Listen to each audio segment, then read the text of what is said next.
નમસ્કાર. હું નીતા બુચ, જ્યોત્સનાબેનની જ્યેષ્ઠ પુત્રવધુ. આજે જ્યારે એમનું અમે જન્મ શતાબ્દી વર્ષ મનાવી રહ્યા છીએ ત્યારે એમને નમન કરું છું.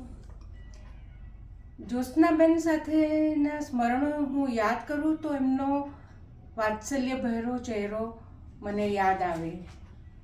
મારો એમની સાથેનો જે સંબંધ હતો એ અનોખો હતો. પુત્રવધુ કરતાં પણ તેઓ મારે માટે મિત્ર સમાન હતા. મારી કોઈ પણ પ્રવૃત્તિ દરેકમાં તેઓ રસ લેતા અને મને પ્રોત્સાહન આપતા. મને જ્યોત્સનાબેનનો જે દરેક પરિસ્થિતિને અનુકૂળ થઈ જવાનો જે સ્વભાવ એ વધારે યાદ આવે છે. હસીતભાઈના વિદાય પછી જ્યારે તેઓ અમારે 5 ભાઈ બહેનો સાથે રહેવા આવતા ત્યારે એ પરિસ્થિતિને અનુરૂપ થઈને ખૂબ આનંદપૂર્વક રહેતા એ યાદ આવે છે. અમારે ત્યાં પણ કેન્ટોનમેન્ટમાં આવતા ત્યારે દરેક જગ્યાએ એને અનુરૂપ થઈને રહેતા અને ત્યાંની દરેક પ્રવૃત્તિઓમાં ખૂબ રસપૂર્વક ભાગ લેતા. લેડીઝ ક્લબ કે કંઈ પણ કોઈને ઘેર જવાનું હોય તો પણ એ ખૂબ આનંદપૂર્વક ભાગ લેતા. અને મને એ પણ યાદ આવે છે કે લેડીઝ ક્લબમાં એઝ એ વાનગી હરીફાઈના જજ તરીકે પણ એમને બોલાવવામાં આવ્યા હતા. આજે કલમની કેડી અને યાદોની દાબડી પુસ્તકમાંથી સૌને પ્રેરણારૂપ બની જાય તેવો એમનો એ લેખ મારો પુત્ર લશ્કરમાં, એ વિશે હું થોડી વાત કરીશ.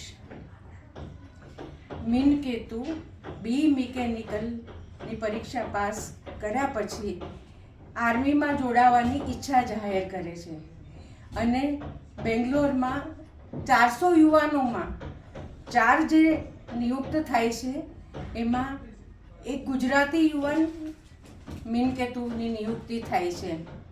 અને ત્યારે એમની ધગશ અને એને માન આપીને જ્યોત્સનાબેન અડગ રહીને એમને એ આર્મીમાં જવાની અનુમતિ આપે છે.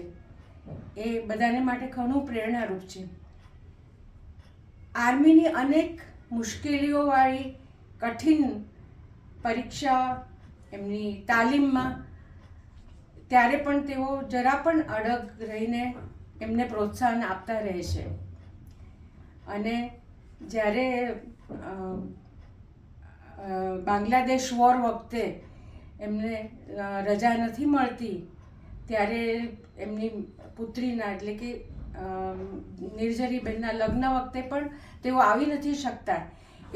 એમાં સૌ બધાને એમની ગેરહાજરી ચાલે છે, પણ બધાને તે સાથે ગૌરવ પણ છે કે દેશને માટે એ પોતાનું કર્તવ્ય બજાવી રહ્યા છે. અને એ રીતે એમનું આ પુસ્તકમાંથી હું એક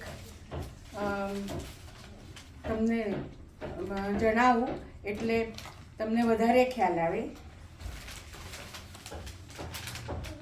આ લાઈનમાં જોડાવાથી અનેક મુશ્કેલીઓમાંથી પસાર તો થવું પડે છે, પરંતુ તે સાથે એની પાછળ જે ઉચ્ચ ભાવના રહેલી છે એમાં મુશ્કેલીઓ ગૌણ બની જાય છે. આજે જ્યારે આ યાંત્રિક યુગમાં કાલે શું બનશે એનો ખ્યાલ નથી આવતો ત્યારે આ લાઈનમાં જોડાવાની તમન્ના ધરાવનાર યુવાનને પોતાના પુત્રને ખોટા ઊભા કરેલા ભયને કારણે માતા પિતા અટકાવતા હોય છે ત્યારે આપણા દિલને દુઃખ થાય છે. આજે તો વધુને વધુ ગુજરાતી યુવાનો આ લાઈનમાં જોડાય અને સારાએ ભારતના સાચા સપૂત બની નવી પેઢીને દ્રષ્ટાંતરૂપ બને એ જ શુભેચ્છા. આભાર.